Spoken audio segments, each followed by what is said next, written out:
যারা আন্দোলন করেছেন বিগত ফ্যাসিস্ট সরকারের বিরুদ্ধে তাদেরকে যথাযথভাবে একসাথে ঐক্যবদ্ধ করে আমরা নির্বাচনে অংশ নিতে পারবো। এমনকি যারা অন্য খান থেকে অন্যান্য দলগুলো বা জোটকে যারা করবেন তারা সবাই গণতন্ত্রের যে স্পিরিট সেটাকে সঙ্গে নিয়ে এবং একটা নিরপেক্ষ নির্বাচনের ব্যাপারে কিছুটা সমস্যা তো হবেই, এ ব্যাপারে কোনো সন্দেহ নেই। তা মনে হয় যে যদি আমরা এই বিষয়গুলো নিয়ে সবাই কাজ করি তাহলে সেগুলোকে আমরা সেটা আমাদের দলের সিদ্ধান্ত হবে। তবে এগুলো তো এসেই গেছে, প্রচারণার ব্যাপারটা এসেই যাবে। আমরা তো আমাদেরই প্রস্তাব ছিল একই দিনে গণভোট এবং আপনার নির্বাচন অনুষ্ঠান হোক।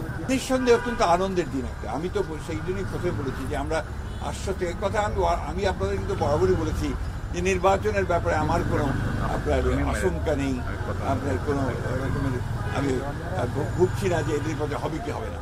নির্বাচন হতেই হবে, সেটা হয়েছে, ঘোষণা হয়েছে, ইনশাল্লাহ নির্বাচন হবে। জীবনের সাথে চলে